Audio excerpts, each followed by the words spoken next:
নিয়ে গেছে আল্লাহ। আমি যতটুকু সম্ভব আমি তার চেষ্টা করছিলাম, পারি নাই। আমার দিকে ঘুরতেছে, ও কারো দিকে ঘুরতে পারবো না। শায়িত হয়ে যাবে এই জায়গায়, একটা চোখ চাই আছে। আহা, দেখি আমার মাফ করে দিস তোরে, আমি পারিস নাই ওর মধ্যে।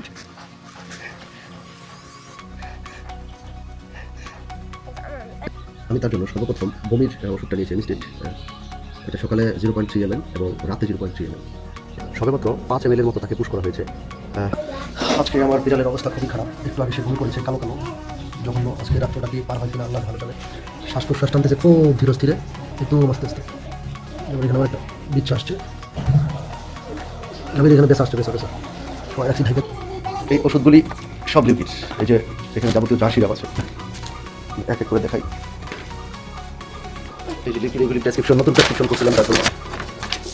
এখানে এখানে এই ওষুধগুলি দেওয়ার পর থেকে সে কালো বমি করতেছে। আর এখানে এতগুলি ওষুধ তার জন্য আমি কিনেছিলাম। এটা তো খুলতেই পারি, একদম ইনটেক একটা মেডিসিন, একদম ইনটেক ছিল। এখনই আরও ওষুধ কতগুলি আগে খাওয়ানো হয়েছে, ফ্রিজে ইঞ্জেকশন রয়ে গেছে এখনো। কালকে রাতে তার শেষ ইঞ্জেকশন দিয়েছে, ফ্রিজে ইঞ্জেকশন রয়ে গেছে। আমি এই ইঞ্জেকশনগুলি তারে দিলাম হচ্ছে বমির জন্য অ্যান্টিবায়োটিক। কোনো কিছুই তারা রাখতে পারি নাই, তার শেষ পরিণতি এটাই হলো। আজকের মতো তাকে ইঞ্জেকশন পুশ করা শেষ। তো আমার বাদবাকি এই মেডিসিনগুলি এখন ফেলে দিতে হবে, এটা আমার এখন কোনো কাজ নেই, যেহেতু অ্যান্টিবায়োটিক তাকে পুশ করা হয়ে গেছে। আসলে আমি খুব ভয়ে আছি। ফার্স্ট টাইম তাকে জীবনে কখনো কোনোদিন ইঞ্জেকশন পুশ। আমি তার জন্য সর্বপ্রথম বমির ওষুধটা নিয়েছি ইনস্টেন্ট। এটা সকালে 0.3 ml এবং রাতে 0.3 ml এবং এখন 0.3 ml পুশ করি।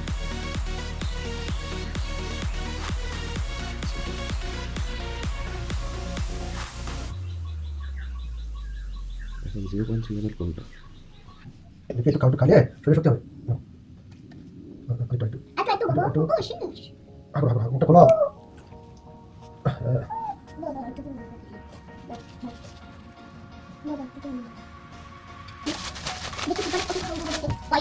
রাতে ডোজ এটা মেডিসিন কিনতাম।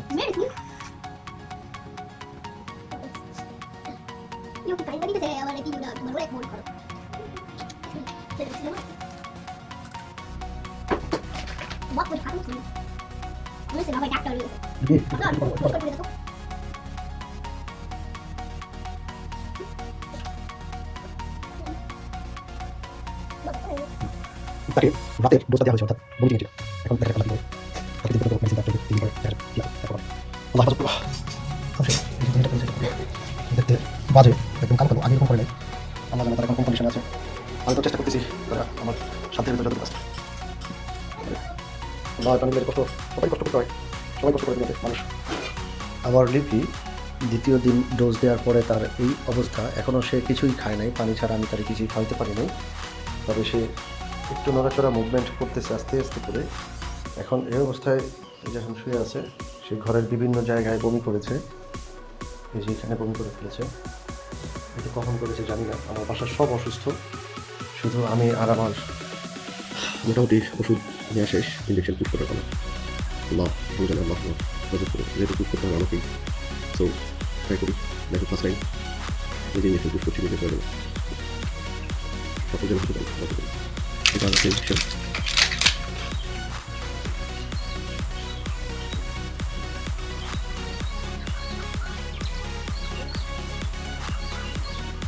নেওয়া হয়ে গেল 0.3 ml।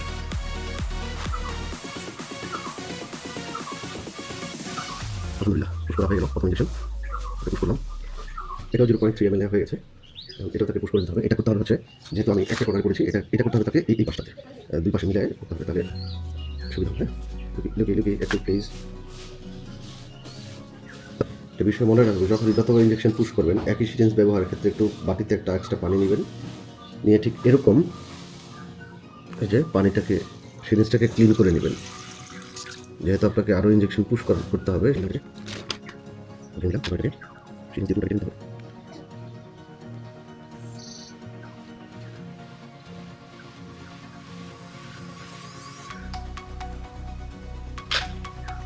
টেনে নিলাম, এখন এটার হাওয়াটাকে বের করে নিতে হবে।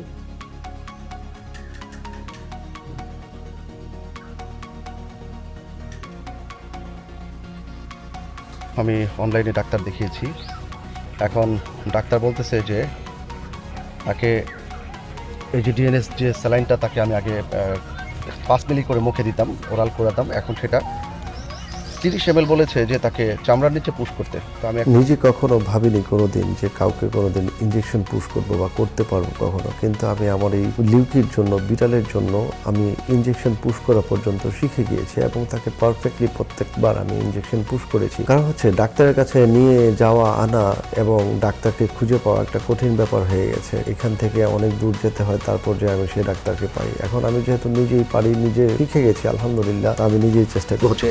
এই যে স্যালাইনটা ডিএনএস 10%, তো ডিএনএস 10% তাকে দেওয়া হবে সকালবেলা। এরপর হচ্ছে আবার বাদবাকি ইঞ্জেকশনগুলি সেগুলিও দেখাবো কীভাবে পুশ করতে হয়, সেটা আমি নিজেই পুশ করবো।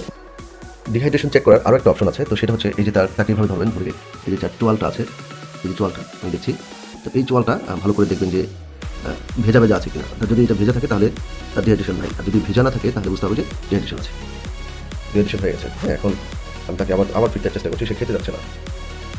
আমি 10 ml পুরো নিয়েছি, এখন তাকে এটা খাওয়ানোর চেষ্টা করবো।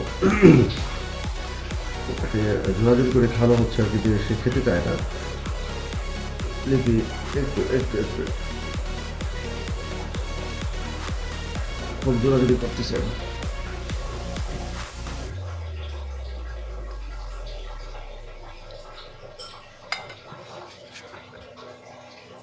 ঝোলাঝুলি করে একটু যদি খাওয়াইতে পারি তাহলে আলহামদুলিল্লাহ ভালো। আর রাতে শোয়ার আগে ওকে একটা ফিড দিয়ে গিয়েছিলাম, তো সে তারপরে আর এখন আমার বিড়ালটাকে বাঁচানোর জন্য আমার কোনো চেষ্টার কমতি, কোনো ত্রুটি আমি রাখিনি। এখন বাজে ভোর 4টা, অর্থাৎ আমি সেহারি খেতে উঠেছি, আর এখন আমার বিড়ালটার জন্য একটু চিকেন স্যুপ করেছি, অর্থাৎ চিকেনের পানিটাকে আমি একটু গরম করে, কুসুম গরম করে তাকে খাওয়ানোর চেষ্টা করছি।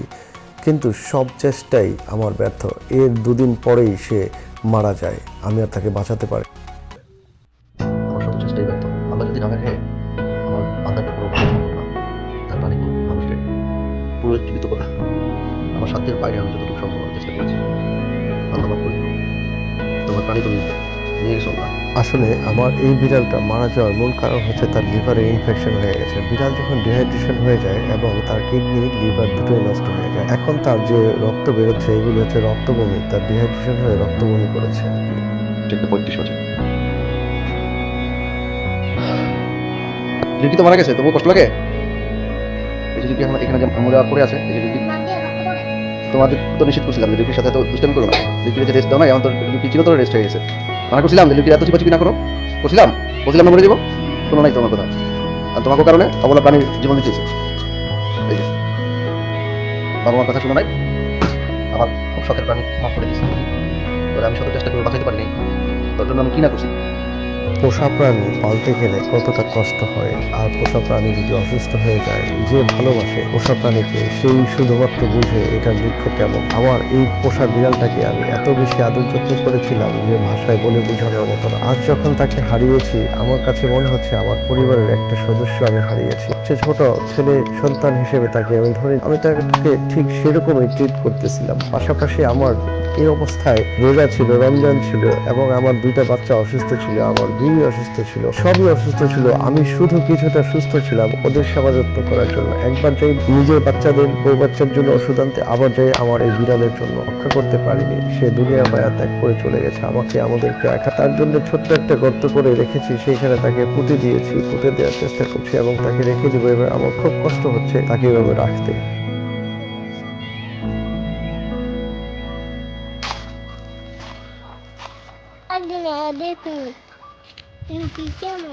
সে চিরতরে শায়িত হয়ে যাবে এই জায়গায়। একটা চোখ চায় আছে। আহা,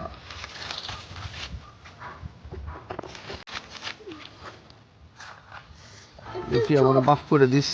তোরে আমি অনেক চেষ্টা করছি রে বাঁচানোর, পারি নাই। মাফ করে দিস আমারে।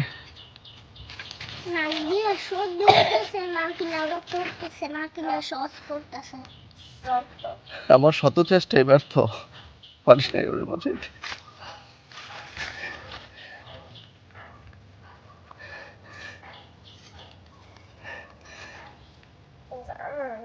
লিপির জন্য খাবার কিনেছিলাম, খাবার রয়ে গেছে পুরা 700 গ্রামের মতো। তারপরে তার জন্য এই যে ওষুধ তো বলাই বাহুল্য, এই যে তার পটি, তার এই যে লিটারের বস্তা সব রয়ে গেল, শুধু আমার লিপি নেই। ফ্রিজ ভর্তি মাছ রয়ে গেছে, তার জন্য আমি মাছগুলি ওরা খাওয়াতে পারিনি, কিসমতে নাই। দেখাই মাছগুলি, এখানে এই পোটলা প্রায় 5 কেজির উপরে মাছ কাটা আছে। ওই ফ্রিজে আছে কিছু, এগুলি সিদ্ধ করে তাকে